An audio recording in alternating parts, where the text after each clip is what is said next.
80살 하고도 4년이 또 지났으니 사람도 귀신도 신선도 아니로구나.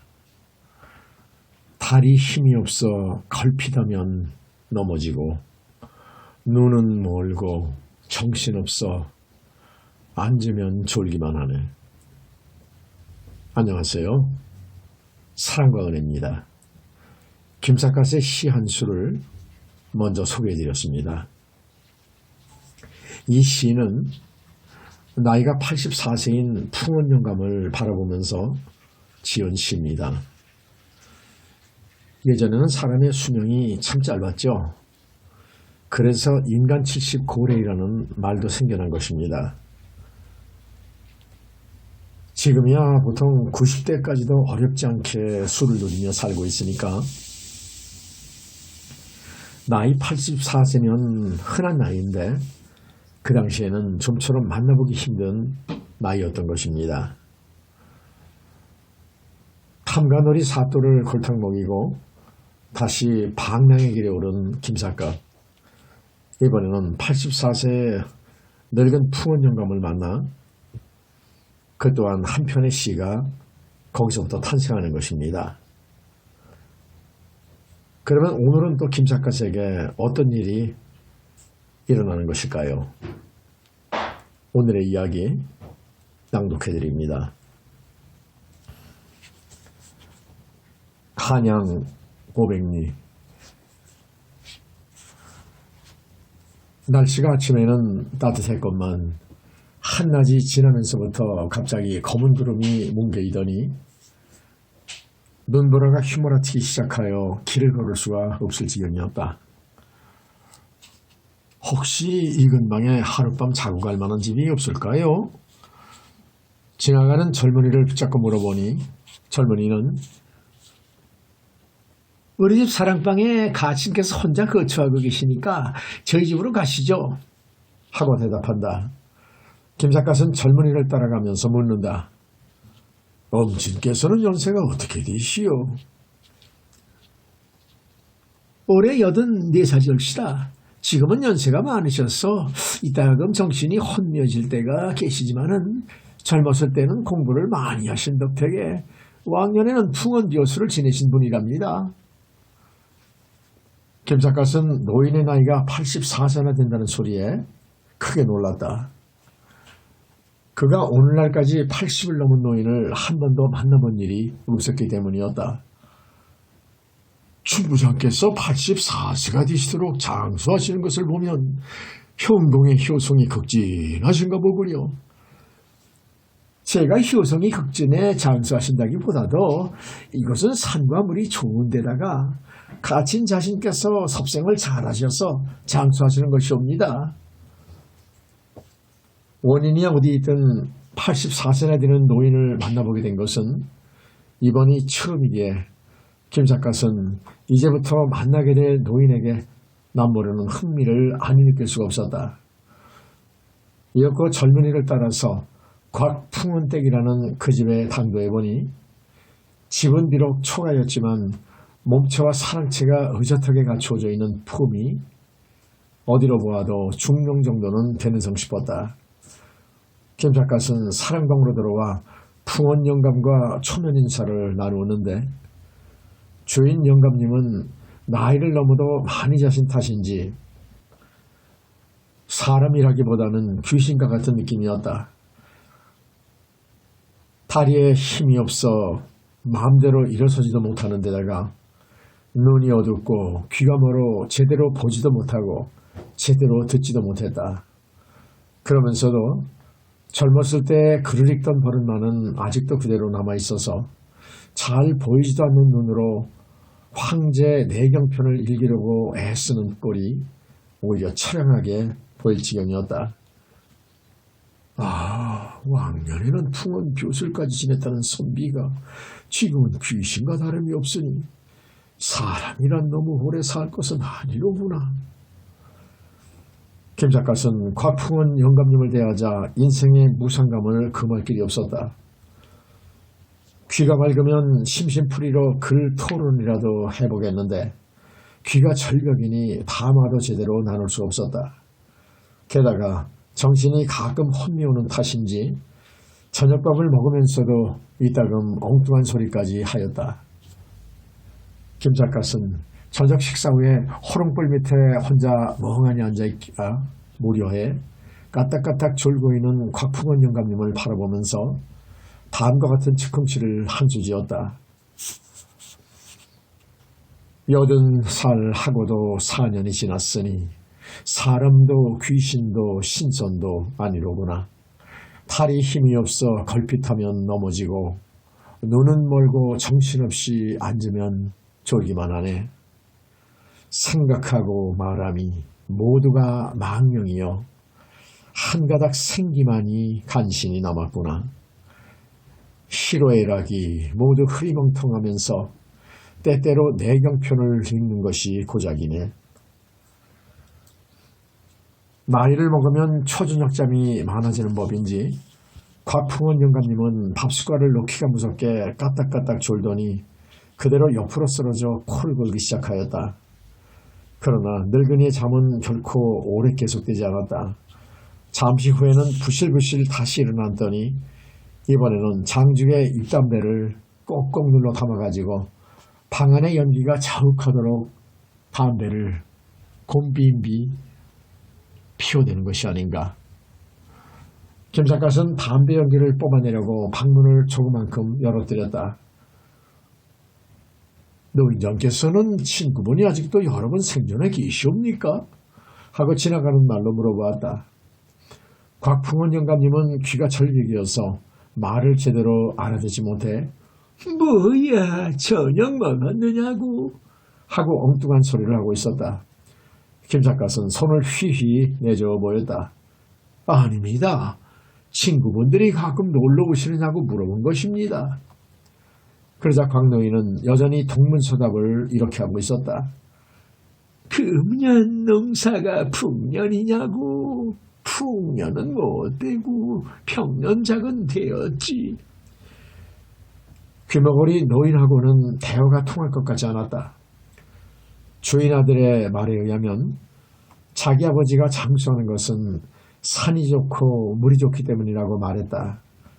만약 그 말이 사실이라면 이 부근에는 광노인과 같은 80갱 노인들이 많이 있어야 올 일이다. 김삿갓은 그 사실을 알아보고 싶어 이번에는 말 대신 종이에 생전 겨우 다 유호 생전에 계시는 친구분들이 많으십니까? 하고 글로 써서 물어보았다. 광노인은 김삿갓이 써놓은 글씨를 한참 동안 들여다보다가 그제야 질문의 뜻을 알아들었는지 고개를 좌우로 흔들어 보이며 이렇게 대답하는 것이다. 살아있는 친구들이 많으냐 말이지. 웬걸 모두가 귀산객이 되어버리고 지금은 나만 홀로 살아있는걸. 그렇다면 산수가 죽어서 오래 산다는 말도 믿지 못할 소리다. 사람이 오래 산다는 것은 누구나가 바라는 것이다. 그러나 눈이 어둡고 귀가 멀어 사람 구실을 제대로 할 수 없다면 오래 산다는 것은 비극일 것만 같았다. 다음 날도 눈보라가 심하여 김삿갓은 길을 떠나지 못하고 이날도 광노인과 하루해를 함께 보내게 되었다. 나이가 많으면 먹을 생각밖에 없는지 광노인은 금방 숟갈을 놓고 나서도 무엇인가 또 먹을 것만 생각하고 있었다. 그런데 광노인에게는 남이 모르는 고통이 하나 있었다. 그것은 며느리가 업고 있던 아기를 갖다 맡기면서 아버님 심심하실 테니 아기하고 같이 노세요 하고 말하며 아기를 억지로 떠맡기는 일이었다. 아기를 보기가 얼마나 고역인데 아기를 보아달라는 것일까. 김삿갓은 이것저것 다 보고 나서 즉흥시를 또 한 수 읊었다. 오복 중에 장수가 제일이라고 누가 말했던가.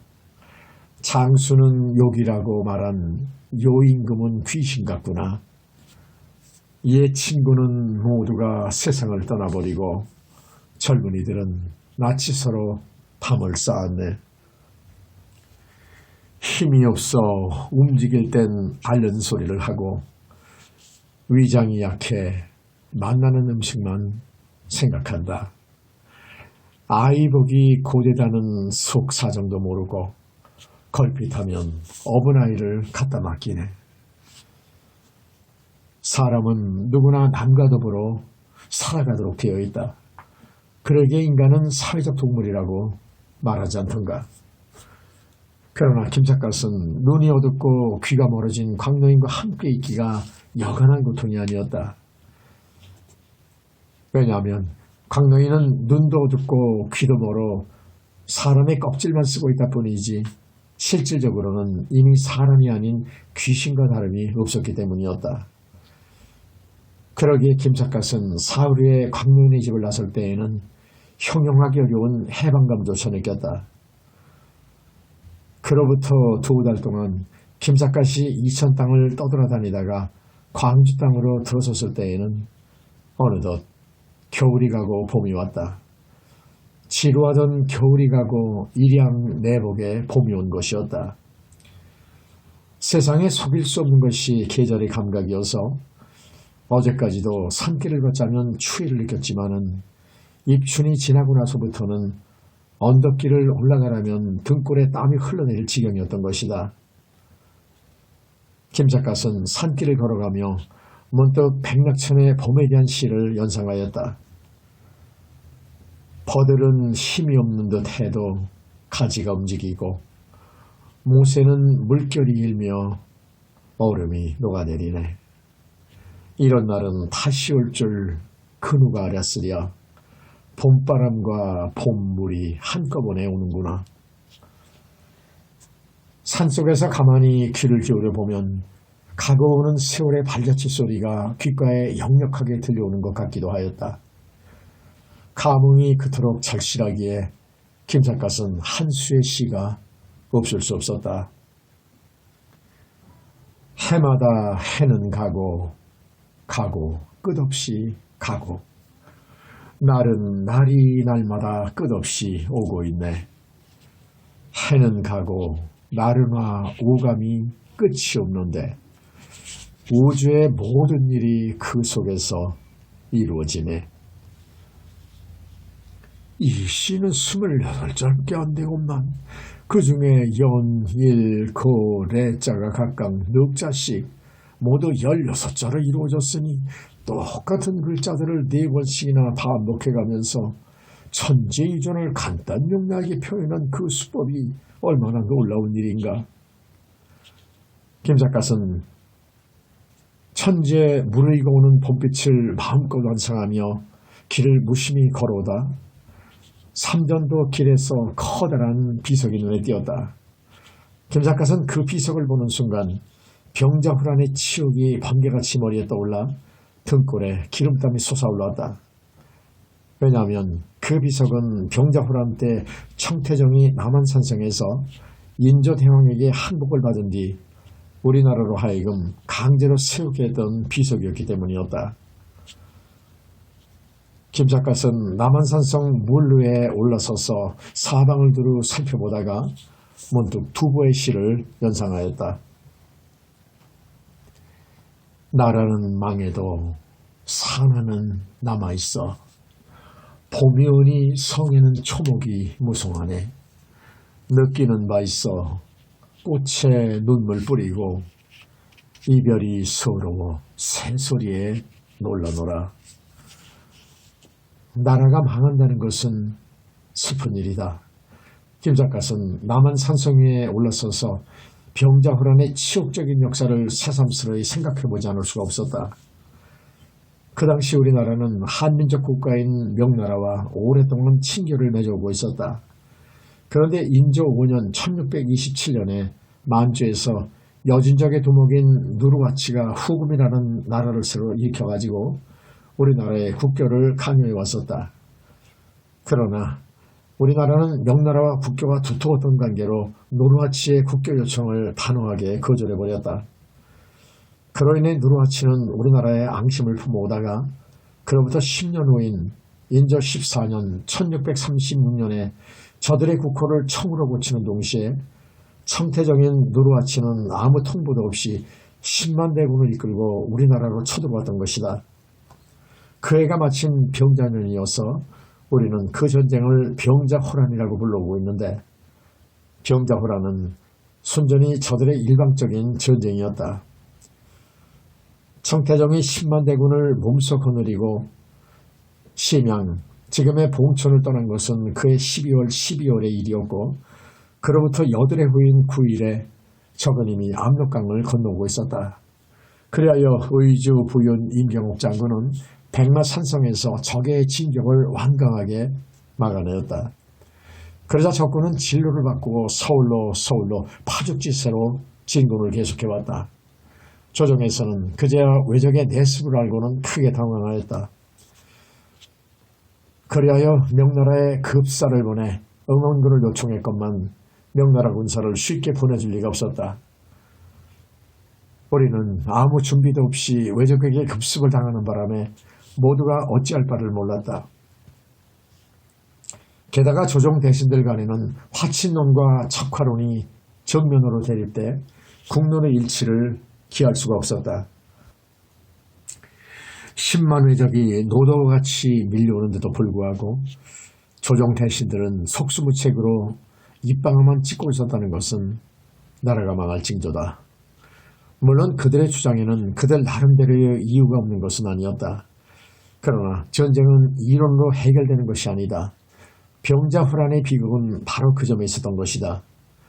그 당시의 국론 대립상을 살펴보면 예저판서 김창원과 이저참의 정원 등은 군수가 모두 죽고 남자들이 다 죽은 뒤에 항복의 강화를 해도 늦지 않다 하는 주전론자의 두목이었고, 영의정 김유와 호저판서 최명길 등은 그 옛날 한고조도 홍문현에서 허리를 굽혔던 일이 있었으니 남의 임금 내리는 국가 만년의 계책을 도모하기 위해 일시적으로 머리를 수그릴 줄도 알아야 한다 하는 대의명분을 내세우며 하루속히 화친해야 한다는 이론을 주장했던 것이다. 그리하여 조정에서는 국론이 분분한 중에도 각국을 수령들에게는 항전을 계속하라는 경문만은 빗발치듯 날려보냈다. 그러나 싸우라는 명령만 내렸을 뿐 군수물자만은 공급해주지 못했으니 전쟁이 제대로 수행될 리가 없었다. 그러는 동안에 서울이 위급해오자 임금은 조정 대신들과 함께 우선 강화도로 피난을 떠나려고 하였다. 그러나 그때 강화도는 이미 적에게 함락돼 강화도로는 피난조차 갈 수 없게 되었다. 마침내 서울의 방위가 어렵게 되자 임금은 장안의 백성들을 고스란히 내버려둔 채 그의 섣달 하순에 엄동설안을 무릅쓰고 대신들과 군사 1만여 명만을 거느리고 남한산성으로 피신하였다. 남한산성은 백제의 도읍지였던 관계로 옛날의 성곽들이 아직도 튼튼했기 때문이었다. 그러나 적은 그 사실을 이내 알아채고 남한산성을 2중 3중으로 에워싸 외부와의 연락을 완전히 차단하는 동시에 사방으로 총공격을 퍼부었다. 외부와의 연락이 차단된 아군은 순전히 도관에 든 쥐의 신세가 되고 말았던 것이다. 그때 성안의 군사는 겨우 12,000명이었고 그들이 먹을 군량은 51분도 채 되지 못했다. 그러므로 포위된 채 싸운 지 45일이 지났을 때에는 군사들은 굶주림과 추위로 거의 싸울 기력을 잃어버리고 말았다. 적개심이 아무리 강해도 먹지 않고서는 싸울 수 없는 일이다. 남한산성이 전량 상태에 빠지자 인조대왕은 마침내 항복을 결심하지 않을 수가 없었다. 그리하여 전쟁이 시작된 지 꼬박 1년 만인 정축년 1월 30일에 인조대왕은 적에게 특사를 보내 화친을 지어야 했다. 말이 화친일이지 실질적으로는 백기를 들겠다는 통보였다. 그러나 개선장군인 청태종은 항복을 순순히 받아들이려고 하지 않았다. 항복을 받으려는 청태종의 요구 조건은 너무도 가혹하였다. 첫째, 항복을 하려거든 남한산성 남문박 삼전도에 수왕단을 쌓아 올려 청태종이 항복을 받을 때 올라앉을 옥좌를 우선 마련할 것. 둘째, 청태종이 수양단에 올라앉거든 인조는 왕세자와 함께 성 안에서 수왕단까지 아무 호의도 없이 홀몸으로 걸어나와 땅에 엎드려 3번 큰 절을 올릴 것. 셋째, 두 나라는 그 자리에서 강화조약을 체결하되 조선국은 청나라가 요구하는 모든 조항을 무조건 받아들일 것. 넷째, 청태종에게 항복을 올린 역사적인 장소를 영원히 기념하기 위해 수왕단을 쌓았던 삼전도에 대청황제 공덕비를 새로 세워놓을 것. 이상과 같은 모든 조건을 단 한 가지라도 받아들이지 않으면 남한산성을 사흘 안에 잿더미로 만들어버리겠다는 무시무시한 엄포였던 것이다. 적반하장이라는 말이 있다. 도둑이 도리어 매를 든다는 소리다. 청태종은 남의 나라에 제멋대로 쳐들어와 삼천리 강토를 여지없이 짓밟아 놓고는 이제는 국권까지 송두리째 침해하려는 것이었다. 그러나 힘이 없는 나라는 입이 있어도 말이 성립되지 못한다. 인조대왕은 마침내 왕세자와 함께 남한산성에서 수왕단까지 도보로 걸어나와 청태종에게 땅에 엎드려 항복의 절을 올렸으니 그것은 5000년 역사에 있어 처음 있는 치욕적인 사건이었던 것이다. 그때 강화조약의 내용 중에서 중요한 몇 가지를 추려보면 다음과 같다. 1. 조선국은 청나라에 대하여 신하의 이해를 행할 것. 2. 조선국은 명나라와 국교를 단절함은 물론이요 지금까지 써오던 명나라의 연호를 쓰지 말고 이제부터는 청나라의 연호를 쓸 것. 우리나라 역사에 가끔 나오는 숭독이라는 것은 그 당시 청나라가 사용하던 연호다. 3. 조선국은 왕세자와 차자를 청나라에 인질로 보내줄 것 등등. 이상과 같이 우리나라는 국가의 체면이 말이 아니었던 것이다. 그러나 강화조약에도 나타나 있지 않은 더욱 막심한 피해가 있었으니 그것은 민간 피해였다. 오랑캐 군사들은 경양각지로 휩쓸고 다니며 백성들의 가선을 닥치는 대로 약탈해 갔을 뿐만 아니라 무고한 백성들까지 무려 50여만이나 포로라는 명목으로 납치해 갔다. 그 50만 명 중에는 젊은 아낙네들도 여러 천명이나 포함되어 있었으니 병자 호란으로 인해 백성들의 가정 생활조차 쑥밭이 되어버리고 말았던 것이다. 그러면 전쟁이 끝난 뒤에 국가에서는 그 중대한 문제를 어떻게 처리했던 것일까? 강화조약이 끝난 뒤에 조정에서는 청나라에 사신을 보내 포로 반환을 요구하였다. 전쟁이 끝났으니 납치해간 우리 백성들을 돌려보내달라고 한 것은 너무도 당연한 요구였었다.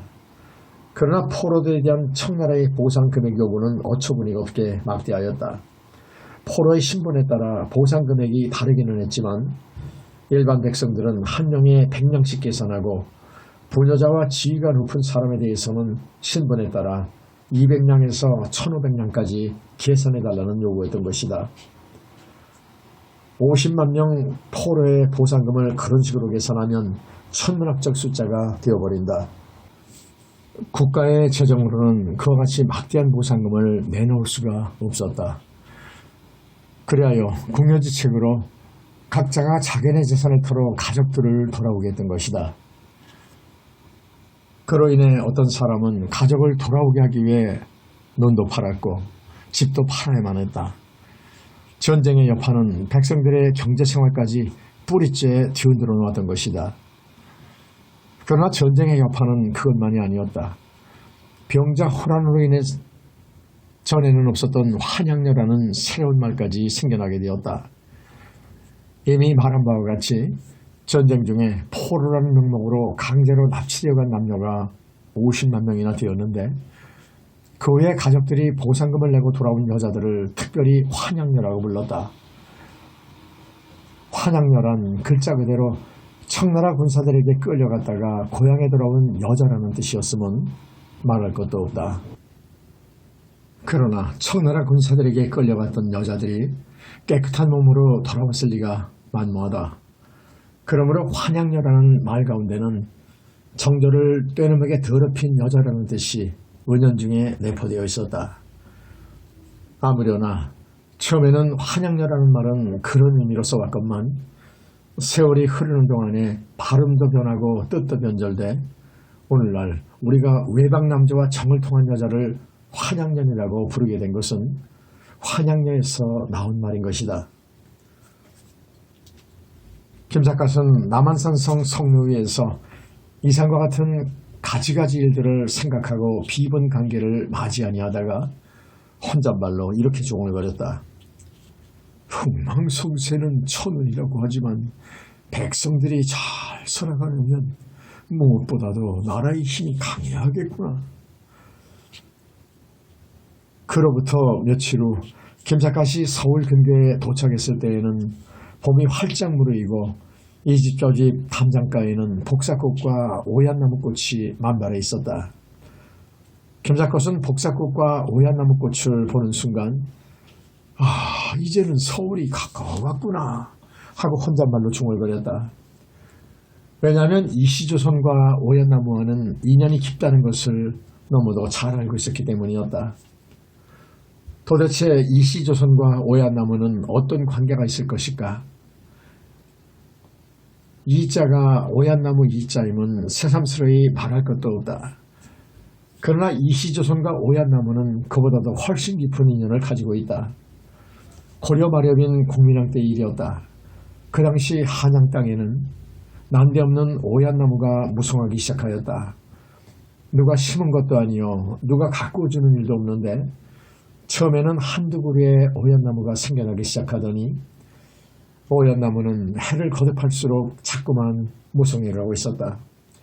어떤 술사가 그 광경을 보고 한양 땅의 오얏나무가 무성해지는 것은 머지않아 이시성을 가진 사람이 한양 땅에서 크게 일어날 징조다 하고 예언을 한 일이 있었다. 그와 같은 소문은 한 입을 막아고 두 입을 막아고 하다가 마침내 공민왕의 귀에까지 들어가게 되었다. 공민왕은 그런 소문을 듣자 나라의 장래가 크게 걱정스러웠다.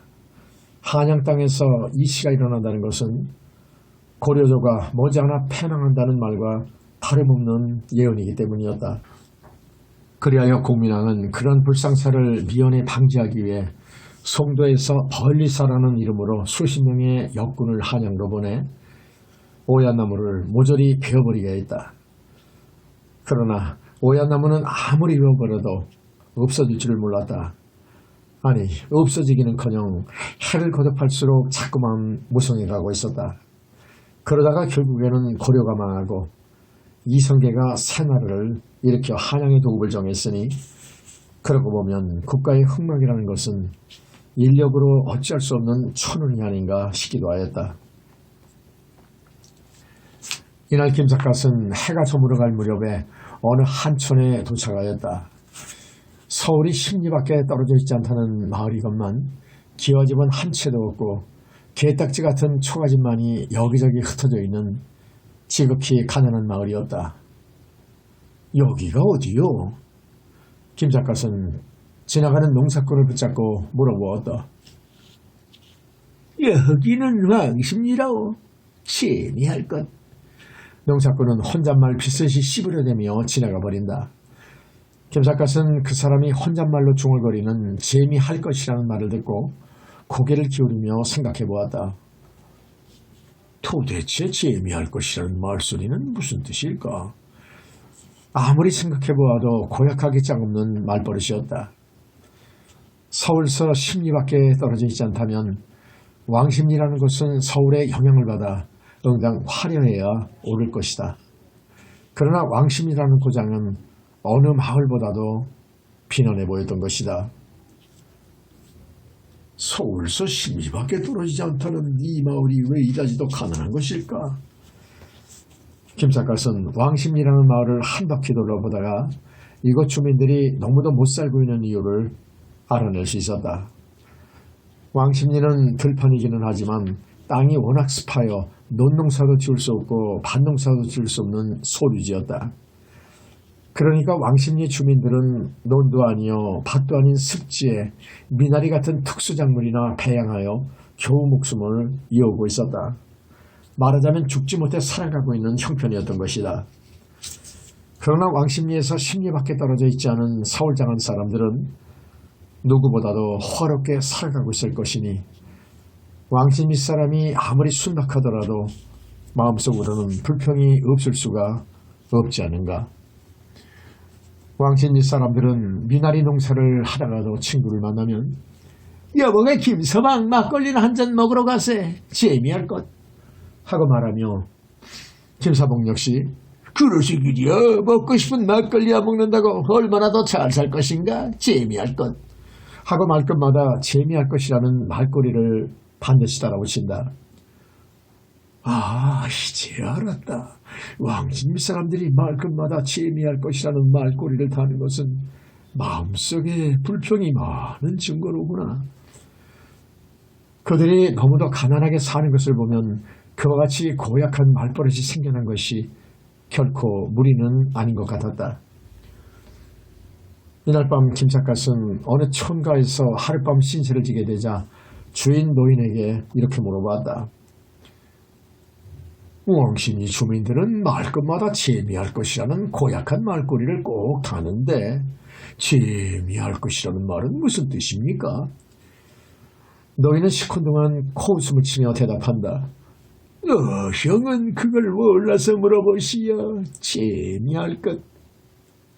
김삿갓은 노인의 입에서도 재미할 것이라는 말이 튀어나오는 바람에 복받쳐 오르는 웃음을 가까스로 참아가며 이렇게 대답했다. 저는 이 고장이 초행이어서 아무것도 모릅니다. 그래요? 노인은 가벼운 한숨을 쉬고 나서 서울 양반들은 굉장히 잘 사는데 우리네 왕십리 토백이들은 너무도 못 살기 때문에 거기서 오는 불평 때문이지요. 재미할 것. 그리고 노인은 김삿갓에게 이렇게 물어본다. 우리 고장을 왕십리라고 부르는데 왕십리라는 이름이 어째서 생겨나는지 노형은 아시오? 재미할 것. 김삿갓은 옛날 어떤 야사에서 왕십리라는 지명에 대한 유래를 읽어본 기억이 있었다.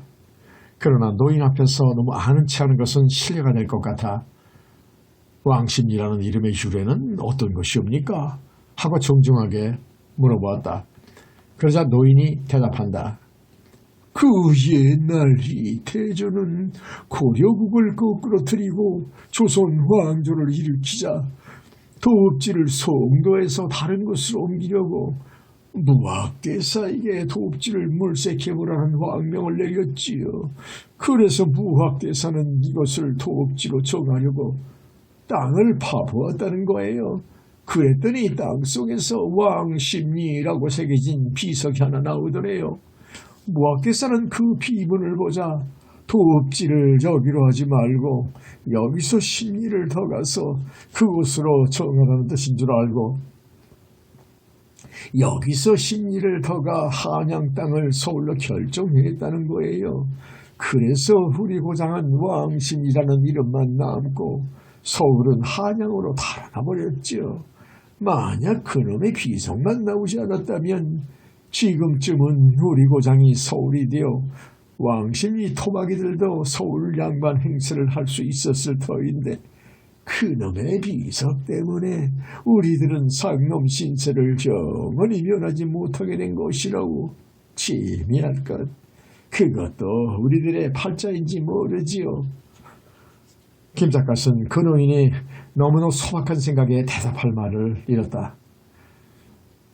상반의 계급제도가 뚜렷한 우리 사회에서 왕십리가 설사 서울의 한복판이 되었다고 하기로 왕십리 토박이 사람들이 과연 서울 양반 행세를 할 수 있을 리가 만무 있기 때문이었다.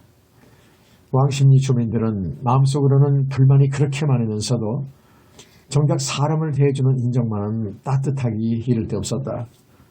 그리하여 김삿갓은 왕십리에서 닷새 동안이나 그들과 인정을 나누다가 엿새째 되는 날에는 서울 장안으로 들어가려고 길을 떠났다. 왕십리에서 서울 장안으로 들어가려면 동대문이나 광해문을 통과하지 않으면 안 된다. 그런데 광해문은 속칭 수구문이라고 하여 서울 장안에서 송장을 성 밖으로 내려갈 때 반드시 수구문으로 내가게 되어 있다는 것이었다. 에라, 수구문이 소장을 내가는 문이라면 나는 수구문을 통해 서울로 들어가 보기로 하자. 익살꾸러기 김삿갓은 남들이 다니기를 꺼리는 광희문을 통해서 서울장안으로 들어오기로 하였다. 그것은 일종의 반역적인 심리였던지 모른다. 수구문으로 서울장안에 들어서니 서울거리는 화려하게 이를 데 없었다. 거리에는 고래같은 기와집이 질비하게 늘어서 있는데 거리마다 오가는 사람들로 어깨를 부딪힐 지경이었다. 더구나 넓은 시장판에서는 5만 가지 장사꾼들이 땅바닥에 상품을 늘어놓고 뭐드랑 살이야, 뭐드랑이요? 호박을 싸구려, 호박이요. 니나리야 열단에 단돈 닷돈이요. 말만 잘하면 거저드려요.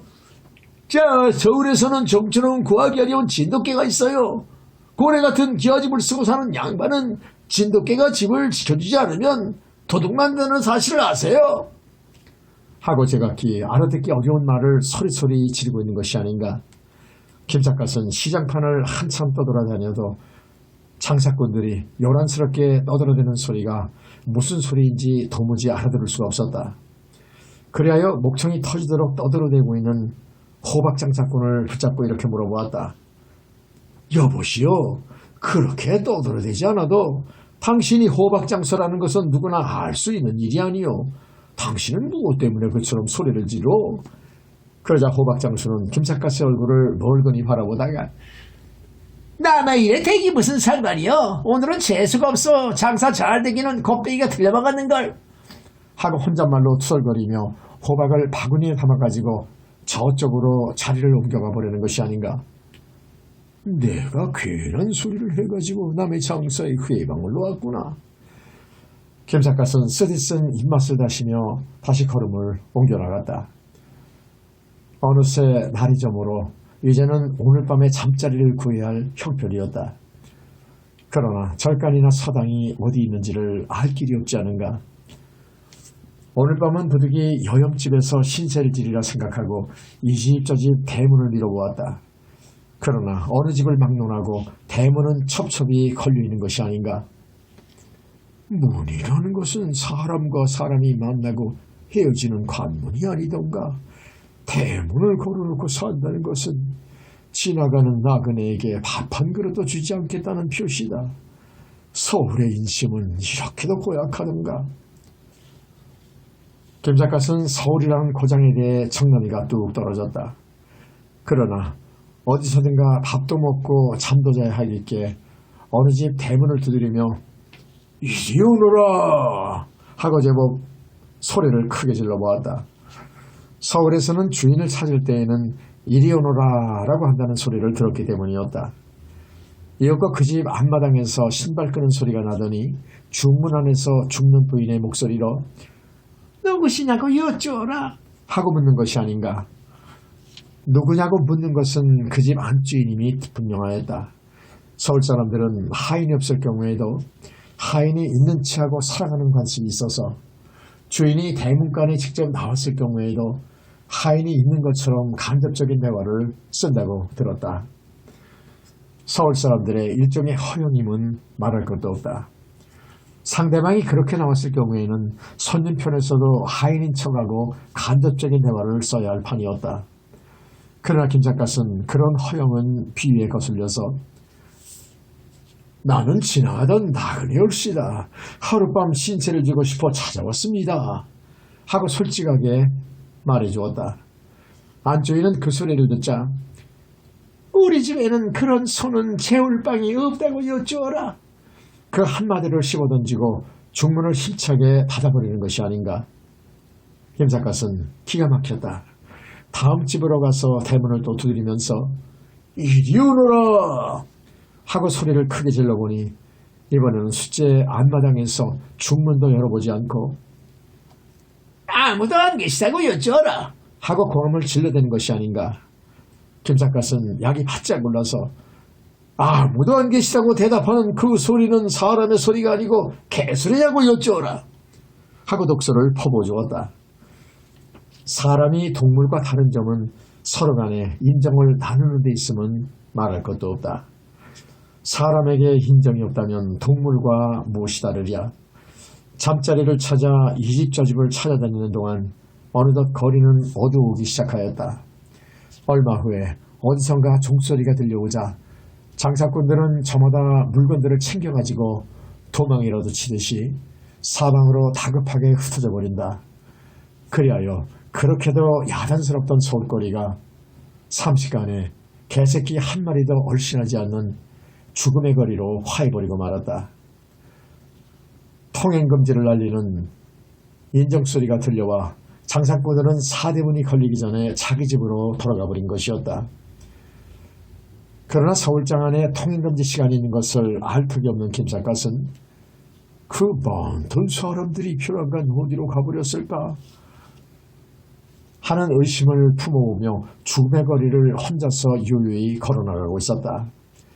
얼마를 걸어오고 있노라니까 저만치서 술락거린 듯 싶은 사람들이 4명 떼를 지어 이쪽으로 걸어오고 있었다.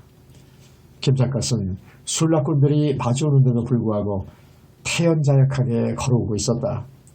그러자 그때 술락꾼들은 김삿갓을 발견하자 비호같이 달려와 김삿갓을 사방으로 둘러싸며 이 도둑놈아! 통행금지 시간에 네 놈은 어디로 무엇을 훔치러 가느냐? 하고 벼락 같은 호통을 치는 것이 아닌가. 김삿갓은 도둑놈이 아니니까 태연스럽게 대답할 수밖에 없었다. 나는 도둑놈이 아니요. 이놈아 네 놈이 도둑놈이 아니라면 통행금지 시간에 어디를 마음대로 다닌단 말이냐? 통행금지라뇨? 서울에는 통행금지라는 것이 있나요? 술락꾼들은 소리를 크게 내 웃으며 너는 서울에 통행금지 시간이 있다는 것도 모른단 말이냐? 너는 어디서 굴러온 촌뜨기냐? 김삿갓은 통행금지라는 말이 도무지 납득이 가지 않았다. 하늘과 땅은 만인이 공유하는 소유물이다. 따라서 누구든지 낮이나 밤이나 마음대로 다닐 수 있는 것이 땅이 아니겠는가. 나는 시골서 조금 전에 서울에 올라왔기 때문에 통행금지라는 것은 처음 듣는 소리요. 그러자 술락꾼들은 또다시 큰 소리로 웃어대면서 통행금지도 모르는 이런 시골뜨기를 잡아다 가둘 수도 없는 일이고 이놈은 어떡하지? 그러자 두목인 듯 싶은 술락꾼이 뭐 생길 것도 없는 놈을 잡아다 가두면 뭐래? 숫제 광교 다리 밑에 있는 음악 아이들한테나 갖다 맡겨요. 그리고 김삿갓을 쳐다보면서 이놈아 서울에는 통행금지 시간이 있다는 것이나 알고 다녀라. 그리고 다시 부하 술락꾼에게 이놈을 광교 음악에 데리고 맡기고 오너라 하고 이른다. 김삿갓은 잠자리를 구하고 있던 판인지라 술락꾼들 덕택에 잠자리가 절로 생기게 된 것이 오히려 다행이었다. 그러나 광교 다리 및 음악이 어떤 것인지 약간은 궁금하기에 지금 나를 데려가는 곳이 어떤 곳이지요? 하고 물어봤다. 이놈아 통행금지도 모르는 놈이 그런 것은 알아서 뭐하겠다는 것이냐? 감옥 속에서 자기보다는 광교 다리 및 음악이 훨씬 좋을 것이다. 잠자코 나를 따라오기만 하거라. 오늘 밤은 음악에서 자고 내일 아침에 파루가 울리거든 어디든지 마음대로 가란 말이다. 김삿갓은 문제의 음악이 어딘지도 모르면서 술락꾼에게 덮어놓고 끌려가는 수밖에 없었다. 광교 다리까지 끌려와 보니 다리 아래 개천가에는 제법 커다란 움막이 쳐져 있고 그 움막 속에서는 불빛이 비쳐나오고 있었다. 술락꾼은 김삿갓을 다리 위에 세워놓고 움막이 대고 소리를 크게 지른다. 얘들아! 통행금지도 모르는 시골뜨기 한 놈을 끌고 왔다. 오늘 밤은 너희들과 함께 자고 내일 아침에 보내주도록 하거라. 그러자 움막 속에서 4명의 남자가 날치기 같은 놈들이 우르르 몰려나오더니 김삿갓은 거들떠보지도 아니하고 술락꾼에게 이렇게 떠들어대는 것이었다. 아저씨, 오늘은 좀처럼 구하기 어려운 참구렁이를 한 놈 잡아왔어요. 그놈만 구워 먹으면 가운데 다리가 뻘떡뻘떡 일어설 터니 아저씨 한번 써보세요. 아저씨한테는 특별히 싸게 드릴게요. 구렁이를 팔아먹으려고 덤비는 소리다. 김삿갓은 그 말을 듣는 순간 이놈들은 광교 다리 밑에 사는 땅꾼 놈들이로구나 하고 그들의 정체를 대뜸 알아낼 수 있었다. 술락꾼은 웃으면서 대답한다. 이놈들아, 나는 그런 것은 먹지 않아도 저녁마다 불투덩이 후끈후끈 달아올라 못 견딜 지경이로다. 내가 무엇 때문에 비싼 돈을 내고 그런 것을 사 먹느냐? 쓸데없는 소린 그만 집어치우고 어서 이 손님이나 받아라. 아저씨가 안 쓰시려거든 돈 많은 부자 양반들한테 좀 팔아주세요. 300냥만 받아주시면은 이번에는 아저씨한테 섭섭지 않게 100냥을 부문으로 드릴게요. 알았다 알았어. 장사 얘기는 나중에 조용히 하기로 하고 어서 이 손님이나 받아.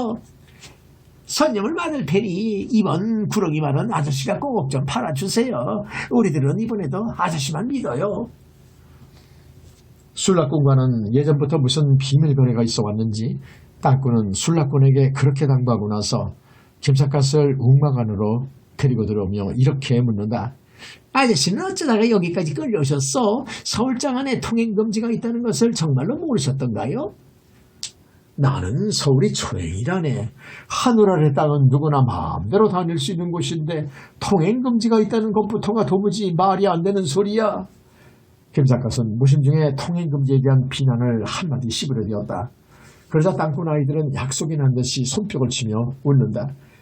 그게 참 옳은 말씀이에요. 하늘 아래 땅은 누구나 마음대로 다닐 수 있는 땅인데 통행금지라는 것은 말이 안 되는 소리죠. 대감이니 영감이니 하는 것은 모두가 날도둑놈인데 날도둑놈들을 보호하기 위해서 백성들에게 통행금지를 시키고 있으니 그야말로 웃기는 얘기예요. 광겨 다리 밑에 있는 땅꾼들의 움막은 겉으로 보기에는 허술하기 짝이 없었다. 그러나 움막 안을 두루 살펴보니 그들의 살림살이는 놀랄 만큼 풍성하였다.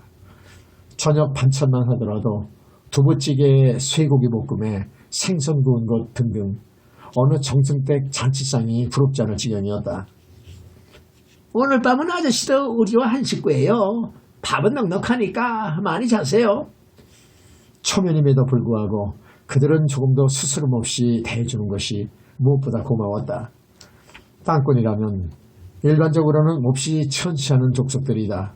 그러나 그들과 직접 부딪혀보니 그들의 인간성은 대문을 겹겹이 걸어잠그고 살아가는 서울 양반님들과는 비교가 안 될 만큼 다정다감하였다. 그들의 인정이 하도 따뜻하게 느껴져 김삿갓은 사람도 사람 나름이겠지만 직업만 가지고 사람을 천시하는 것은 옳지 못한 일이었구나. 마음속으로 그런 생각조차 해보았다. 그럼 나도 자네들과 같이 먹기로 하겠네. 김삿갓은 몹시 허기지던 판인지라 염치불구하고 저녁을 먹어가면서 자네들이 이렇게 잘 살아가는 걸 보니 장사가 잘 되는 모양일세 그려 하고 그들의 생활상을 넌지시 떠보았다. 그러자 우두머리에 있는 싶은 땅꾼 아이가 자신만만하게 이렇게 대답한다.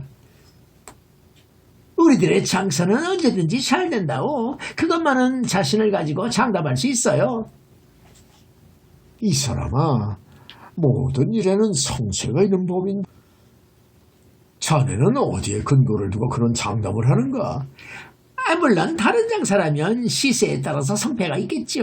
그러나 뱀 장사만은 땅 짓고 헤엄치기인걸요. 어째서 땅 짓고 헤엄치기와 같다는 말인가? 생각해보세요. 사내를 치고 계집시라는 사람은 없지 않아요. 돈이 많은 사람일수록 계집을 더욱 좋아하는 법이거든요. 그러나 돈이 많은 사람은 나이가 많아 하추가 영 신통치 못한 놈이라고.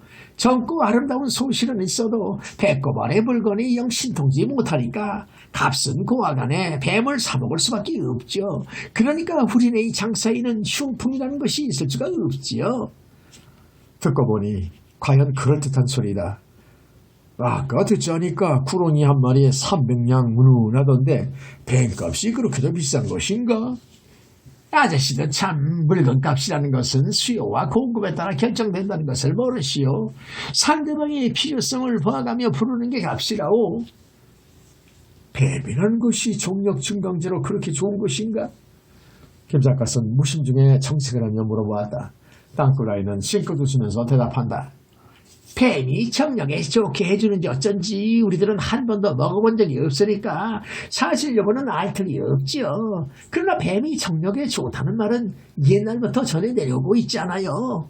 그러니까 우리들은 먹고 살아가기 위해 정력 증강에는 뱀이 최고라고 떠들어대는 거예요. 그래야만 장사가 잘 될 게 아니겠어요. 땅꾼 아이들은 김삿갓을 어떻게 보았는지 장사 속 비밀을 기탄 없이 털어놓는다. 김삿갓은 그 말을 듣고 웃으면서 이렇게 말했다. 약효가 있는지 없는지도 모르면서 뱀 한 마리에 300냥씩이나 받아내는 것은 일종의 사기로군. 그래 안 그래? 그러자 땅꾼아이는 고개를 힘차게 가로젓는다. 아저씨는 무슨 말씀을 그렇게 하고 계세요? 서울장안의 부자 양반들은 모두가 백성들의 등을 쳐서 부자가 된 사람들이지요.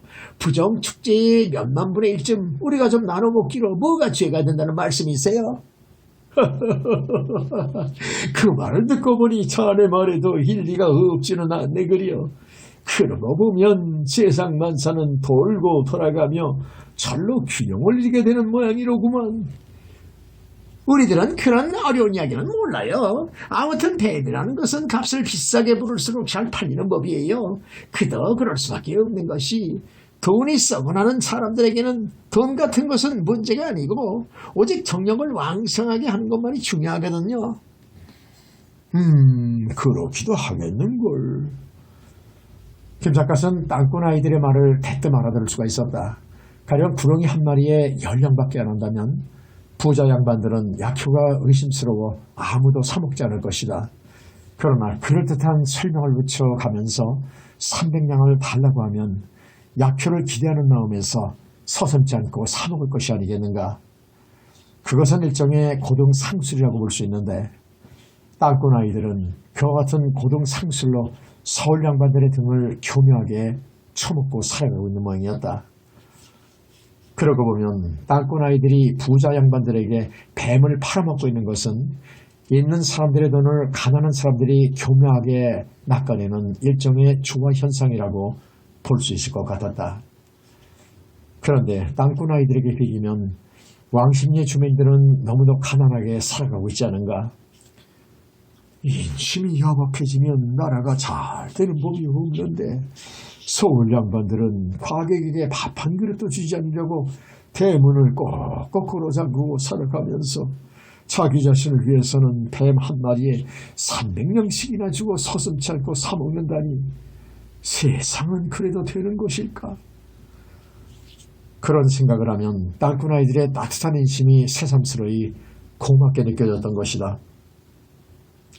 다음날 아침 땅꾼 아이들은 조반을 먹기가 무섭게 제각기 갈퀴 하나씩을 들고 나서며 김삿갓에게 이렇게 말한다. 우리들은 이제부터 산에 뱀을 잡으러 가야 해요. 아저씨는 서울 구경을 하시다가 잠자리가 없거든 우리한테 또 오세요. 밤사이에 정이 들었는지 고맙기 짝없는 소리다. 사람과 사람 사이에 그만한 인정은 응당 오가야만 할 것이 아니겠는가. 말만 들어도 고맙네. 그러나 나는 오라는 사람은 없어도 가야 할 곳은 많은 사람일세. 섭섭하지만 여기서 작별하기로 하세. 우리 집이 아니어도 주무실 때가 있다는 말씀인가요? 내 걱정은 말고 어서 일들이나 보게. 그래요. 이거 섭섭해 어떡하죠? 그리고 땅꾼 아이들은 저희끼리 눈치를 하더니 한 아이가 엽전 10냥을 불쑥 내밀어주며 이거 몇 푼 안 되지만 가시다가 술이라도 한 잔 사자하세요. 하고 말하는 것이 아닌가. 김삿갓은 그 말을 듣는 순간 눈시울이 훅 날아올랐다. 돈을 주어서가 아니라 인정이 너무도 고마웠기 때문이었다. 나는 본시 돈이 필요치 않은 사람인데 그러나 자네들이 청송으로 주는 돈이니 이 돈만은 고맙게 받겠네. 김삿갓은 돈을 호주머니 속에 깊숙이 간직하고 또다시 서울거리로 나섰다. 서울의 운정가는 아침부터 사람들이 들끓고 있었다. 구경을 하자면 서울은 구경거리가 너무도 많은 곳이다. 그러나 서울은 인정이 없는 곳이라는 생각이 들자 아무것도 구경하고 싶지 않았다. 땅꾼 아이들의 말대로 서울이라는 곳은 커다란 도둑놈들이 좀도둑을 방지하기 위해 밤중에는 통행조차 못하게 하는 부조리의 거리임이 틀림없어 보여 김삿갓은 서울을 속히 떠나버리고 싶었던 것이다. 그러나 이왕 서울에 왔으니 남산에 올라가 한양의 산천경계만은 꼭 둘러보고 싶었다. 그 옛날 시인 곤고는 남산에 올라가 서울 장안의 풍경을 굽어 살펴보면서 한 물은 남쪽으로 돌며 출렁출렁 흐르고 새 산은 북쪽을 진압하며 우뚝 솟았네 라고 읊은 시가 있게 김삿갓은 그 시의 현장을 자기 눈으로 직접 바라보고 싶었던 것이다. 과연 남산 위에서 굽어보는 서울장안의 풍경은 글자 그대로 장관이었다. 만호장안이라는 표현이 조금 더 부끄럽지 않은 대도시가 바로 서울이었던 것이다. 앞만 보아도 서울의 산수는 아름답기 그지없었다. 북쪽에는 삼각산, 북악산 등이 병풍처럼 둘러서서 천혜의 방벽을 이루었고, 서울장안을 성큼 뛰어넘은 남쪽에는 목멱산이 얌전하게 솟아있고, 목멱산 남쪽 깃을 그르는 한강물이 도도하게 흐르고 있지 않은가. 서울의 산수는 그야말로 산자수명한 금성천부인 것이다. 그러기에 옛날 어떤 시인은 서울을 이렇게 노래한 일이 있었다. 삼각산 높이 솟고 한강물은 철철 흘러 하늘이 만드신 견고함이 금탕보다 장하구나. 우리나라 천명바다 한양 땅의 도판이 점초보아 좋은지고 영원히 가리로다. 서울을 둘러싸고 있는 산천 경계가 너무도 아름다워 시인 오순도 이렇게 읊은 일이 있었다. 공중에 높이 솟은 새송이 푸른 연꽃, 아득한 구름 속에 겹겹이 서렸구나. 누대에 올라갔던 옛일을 회상하며 해걸음에 절간의 종소리를 듣노라. 자고로 시인묵객들은 서울의 자연경계를 저마다 예찬해 왔었다. 비단 시인묵객이 아니라도 누구나 한 번 보기만 하면 찬양을 아니할 수 없는 것이 서울의 산수다. 게다가 서울 한복판에 자리 잡고 있는 왕궁을 비롯해 거리거리에는 고대 광실들이 꽉 들어차 있어서 도심이로서도 그렇게 아름다울 수가 없었다. 그러기에 서산대사는 일찍이 남산에 올라가 서울장안을 굽어보며 국은 만세를 비는 다음과 같은 노래를 읊은 일이 있었다. 하늘은 검고 땅은 누르러 이 큰 서울은 천읍을 거느렸네. 하늘은 낳고 땅은 키우니 크나큰 성인은 만류를 기르시네. 하늘은 높고 땅은 두터우니 이 땅 조선은 만년을 누리오리. 남산 위에서 둘러보는 서울의 자연은 너무도 아름다워 누구도 서울을 예찬하지 않을 수 없는 지경이었다. 그러나 김삿갓은 아름다운 서울을 굽어 살펴보면서도 서울을 예찬하고 싶은 감흥은 손톱만큼도 생겨나지 않았다. 김삿갓은 자연의 아름다움을 누구보다도 사랑해오고 있는 사람이었다. 자연을 사랑하는 까닭에 오늘날까지 줄곧 자연과 더불어 살아왔었고, 이제 앞으로도 목숨이 다하는 날까지 자연과 더불어 살아갈 생각이었다. 그럼에도 불구하고 서울을 둘러싼 자연의 아름다움에 대해서만은 아무 감흥도 느끼지 못함은 무슨 까닭이었을까? 그것은 새삼스레 말할 것도 없이 서울이라는 도시는 인정이 없는 도시라고 생각했기 때문이었다. 집집마다 대문을 거꾸로 잠그고 있으니 거기에 무슨 만남이 있고 무슨 인정이 있을 것인가? 문이라는 것은 사람들이 드나들기 위해 필요한 것이다. 따라서 문은 사람이 만나고 헤어지는 통로이기도 하다. 사람은 문을 통해 서로 간의 만남으로써 이해가 성립되고 인정을 주고받기도 한다. 그런데 서울 사람들은 낮이나 밤이나 대문을 줄곧 잠가두어 누구도 만나려고 하지 않으니 그것은 무인 고도에서 혼자 살아가는 것과 무엇이 다르랴. 옛날부터 식객을 문객이라고도 불러왔다. 아무 볼일도 없이 밥만 얻어먹고 가버리는 손님하고도 인정만은 나눌 수 있기에 문객이라는 것은 인간 생활에 꼭 필요한 것이다. 그러기에 예나 지금이나 어진 사람들은 문객들을 많이 길러왔었다. 그 옛날 제나라의 공자 맹상군은 문객을 3,000명이나 길러온 일이 있었다. 얼른 생각하기에는 그처럼 어리석은 일은 없다고 말할지 모른다. 그러나 맹상군은 후일에 그들의 도움으로 죽음을 면할 수 있었고 또한 그들의 도움으로 크게 형달했으니 양객을 어찌 쓸데없는 낭비라고 말할 수 있을 것인가. 그런데 서울 사람들은 저마다 고래등 같은 기와집을 쓰고 살면서도 지나가는 나그네에게 밥 한 그릇도 먹이려고 하지 않으니 그게 어디 사람이 할 짓이란 말인가. 서울 장안을 내려다보며 그런 생각에 잠겨있던 김삿갓은 문득 귀가마리 오음을 느꼈다. 그리하여 바위 사이에 쪼그려 앉아 서울 장안을 내려다보며 뒤를 보려고 하니까 벼랑간 방귀 한 방이 요란스러운 소리를 내며 나왔다.